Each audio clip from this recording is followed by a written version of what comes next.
Comment c'est YouTube? Alors, je vais regarder ce que j'ai fait tout à l'heure, c'est la vidéo en français sur la fraude du nom légal. Donc j'ai déjà tout ce que j'ai fait en anglais, donc je vais essayer de le refaire en français. Donc j'explique vite fait la fraude du nom légal, qu'est-ce que c'est? Ça, c'est mon nom, écrit en nom propre, avec une lettre majuscule et des minuscules. Ça, c'est Dupont, c'est un exemple, ok? Certains ont même un trait d'union dans leur nom, d'accord? Ça, c'est le langage écrit selon, par exemple, nous on est en France. En l'occurrence, la Constitution française, elle impose que la langue de la République française, c'est le français. Donc d'autres pays, c'est chacun son truc. Donc nous, il faut qu'on soit écrit correctement pour que ça soit valable, d'accord? Ça, c'est écrit en nom propre. Les noms de famille, les prénoms sont des noms propres, normalement. Ça, c'est une erreur. Ça, c'est faux. Tout ce qui est écrit en lettres capitales et qui ne respecte pas la glosse, c'est les traits d'union, par exemple, c'est du faux, c'est du latin. C'est pas du français. C'est pour ça que le latin est considéré comme une langue morte, c'est pas pour rien, c'est le langage des morts et qu'on ne l'enseigne plus d'ailleurs, le latin. D'accord? Donc maintenant, si tu regardes tous tes papiers, tes permis de conduire, ton compte en banque, où tu es tutélaire, où tu n'es pas propriétaire et c'est pas pour rien, tous les papiers que tu as fait, même ta fiche de paye, elle est faite par rapport à ton nom écrit en lettres tout capitales. Et pas en ton nom propre. Et c'est pas pour rien. D'accord? Vite fait, je t'explique. C'est quoi la fraude du nom légal? La maman, lorsque tu arrives au monde, la maman avec les cheveux, elle est enceinte, d'accord, elle te met au monde. Ensuite, elle va dans un hôpital, d'accord. De cet hôpital, on te fait un certificate of birth, donc c'est un certificat de naissance, d'accord, ton certificat de naissance. Et ensuite, on te donne ton identité. En fait, c'est une fiction juridique, c'est une entité juridique. On te donne le prénom, en l'occurrence moi Justin, le prénom que tes parents te donnent, ton prénom chrétien, charnel, et ensuite on te greffe derrière le nom qui est, lui, en tout lettres capitales, puisque tes parents, eux, viennent en tant que lettre tout capitale. C'est comme ça, d'accord? Donc là, donc on te donne via ton certificat de naissance une identité juridique. Donc on te greffe, moi c'est Justin et Dupont, c'est un exemple. Donc toi ton prénom, tu regarderas, il est écrit en nom propre. Ça c'est pas un nom propre, ça c'est faux. C'est du latin, c'est une fiction juridique. D'accord? Il faut comprendre que les enfants naissent selon les lois maritimes, selon les lois de la mer. Tu es considéré comme une marchandise. Ta maman, c'est un bateau, d'accord, qui porte son nom en lettres tout capitales. D'accord, en l'occurrence, là, c'était Dupont. Donc, c'est le bateau Dupont qui arrive en fait au dock. Parce que les marchandises viennent des eaux de la mer. Toi, tu viens des eaux de la mer. Tu es considéré comme une marchandise par le système. C'est comme ça que tu le veuilles ou pas. Donc quand tu vas en fait, quand tes parents, quand ta maman, elle vient te déclarer c'est rendre en fait, hein. Quand elle va déclarer ta naissance, en fait, à l'hôpital, en fait, c'est au dock. C'est là où les bateaux ils vont se rendre, tout simplement, c'est les docks. D'accord? De là, on te donne un certificat reçu de marchandise, qu'on appelle certificate of birth, donc le certificat de naissance, et on te donne une identité avec un numéro, soit dit en passant. En fait, ce qu'il faut savoir, c'est que ta vraie preuve de naissance, avec d'ailleurs des empreintes digitales, c'est pas pour rien. T'es perdu en mer, tu flottes, t'as que les mains à la surface, tes pieds sont dans l'eau. Pourquoi je dis ça? Parce que quand tu nais, on prend toujours les footprints, ce qu'on appelle. On prend toujours les pieds des bébés avec de l'encre. On prend leur empreinte, leur vraie empreinte. C'est pour ça qu'ils ont tout goudronné et qu'on marche en chaussures et qu'on normalement doit censé être marcher pieds nus, comme les animaux, leurs empreintes dans le sol. Ils prennent cette empreinte avec les vraies informations et ensuite, ce papier, tu ne le reçois pas, il repart, tu ne le verras plus jamais, il part en fait, ce qu'on appelle des bons de garantie. C'est-à-dire que le nom en lettres capitales est la propriété du gouvernement.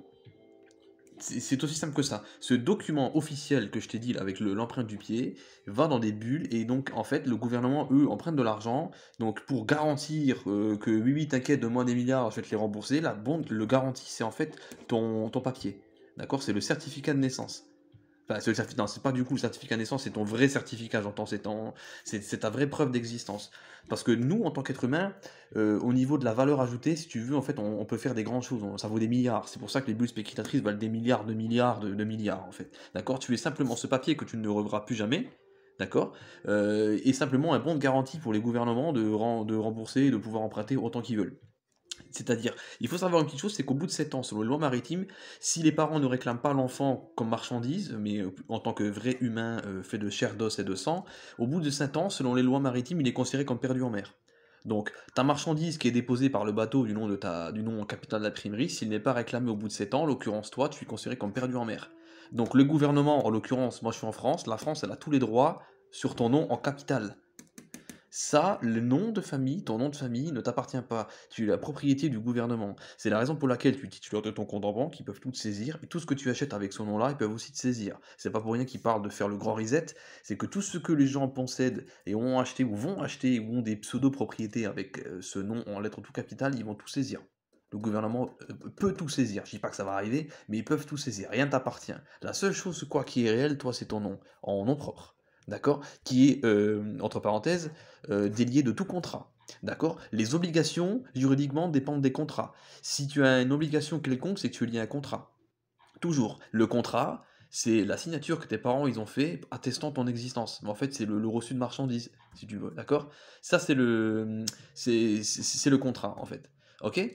Donc j'espère que j'étais assez simple. Donc en fait, tu as une marchandise qui vient des eaux de la mer, comme une marchandise qui vient d'un bateau. Le dock, l'hôpital, c'est le dock. On fait un reçu de marchandise. Je déclare machin, machin. Comme personne ne revient aux objets trouvés au bout de 7 ans, tu es considéré comme perdu en mer. Et ton identité fictive, avec cette fiction juridique qui t'est accolée là, est en fait la propriété du gouvernement. Et toi, au bout de 7 ans, donc tu es considéré comme perdu en mer. Tu deviens ce qu'on appelle une fiction juridique. En définition juridique, une fiction juridique est une entité sans âme. Tu es mort. Voilà. Alors ensuite, le juge, en fait, quand tu vas devant un juge, en fait, c'est la banque. C'est pour ça d'ailleurs que on dit que tu vas à la barre. Eh oui, tu vas à la barre, tu sais, c'est normal, c'est les juges. En face, c'est les capitaines. C'est pour ça qu'il y a une séparation, en fait. Toi, t'as à la barre, tu sais, machin, et là t'as les juges. Ils sont en face de toi. Mais il y a une séparation entre les deux. C'est la cabine des capitaines. D'accord? C'est un bateau. C'est pour ça que on va à la mairie. Dans toutes les communes, tu as une mairie, c'est la mer. Il y a toujours des fontaines devant. C'est les lois maritimes, c'est les lois de l'eau. T'es considéré comme perdu en mer. T'es mort. En fait, t'es mort d'une certaine manière. Mais les juges, eux, donc quand tu vas dans la cour, c'est pour ça d'ailleurs qu'on dit que tu vas dans la cour. La cour, c'est aussi la cour des marchandises. Tu sais, les courbes, c'est la cour. En fait, t'es une marchandise, d'accord? C'est pour ça que tu as besoin d'un avocat. Seuls les avocats peuvent défendre des gens, des personnes. Une personne, au sens juridique du terme, n'est personne. C'est une fiction juridique. Personne vient du latin persona, qui veut dire rien du tout. Ça n'existe pas. Et les avocats ne peuvent pas défendre des êtres humains. Tu peux te défendre tout seul. La place d'un être humain n'est pas dans une cour. T'as rien à faire là. T'as déjà tous les droits, en fait, humainement, charnellement, en fait. T'es fait de chair, d'os et de sang, normalement. C'est pour ça que je montre toujours mon sang. Il y en a qui font des trucs, les blood over intent. C'est pour ça que j'ai mis sur papier, parce que c'est la loi d'écriture qui prédomine. C'est pour ça qu'on dit que c'est la police d'écriture, c'est l'autorité d'écriture. D'accord?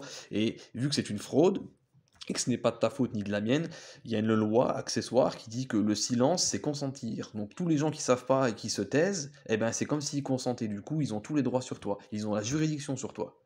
D'accord?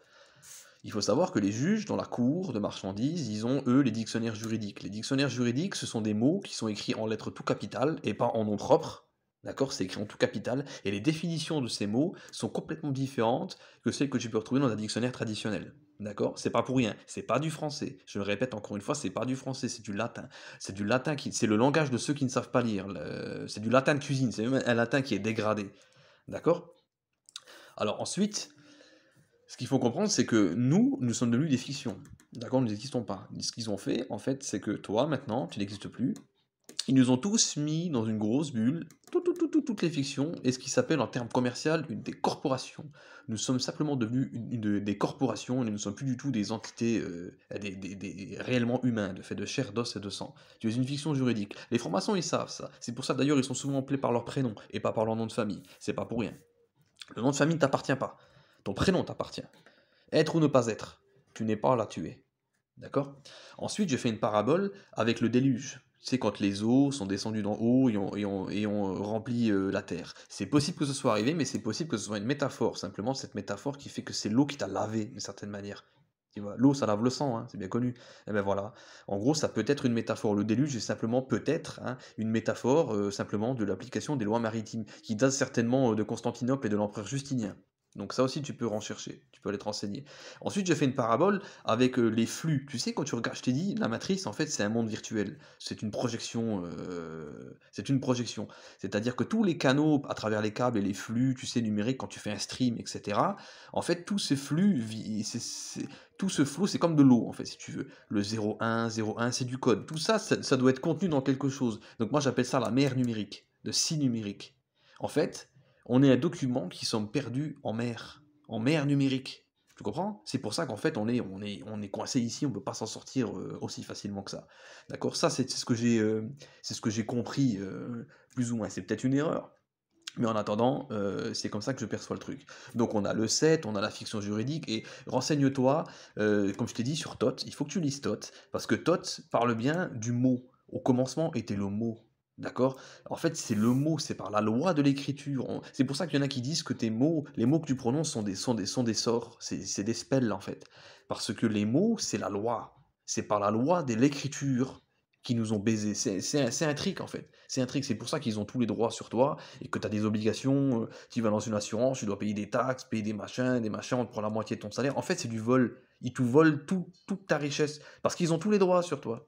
Parce que tu ne sais pas qui tu es. Et ça peut paraître un peu invraisemblable, mais c'est la vérité.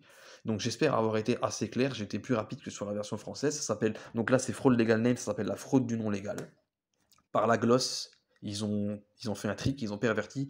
Dis-toi que le nom de famille d'ailleurs en France, notamment au début, il n'existait pas. Toi, tu es juste un prénom charnellement que tes parents t'ont donné, fait de chair, d'os et de sang. Le reste, c'est juste une fiction juridique qu'on t'a collée avec une fiction par l'acte de naissance, donc le certificate of birth, c'est l'acte de naissance, d'accord, qui a préalablement été, il y a un reçu qui a été signé par tes parents, tu es une marchandise, mais ils ne le savent pas non plus. Et eux-mêmes, tes parents, ils se sont fait avoir par leurs parents, qui se sont fait avoir par leurs parents, etc., etc. Tu vois? Donc en fait, c'est tout un vice qui remonte depuis certainement l'ancienne Égypte. On appelle ça la loi antique des contrats.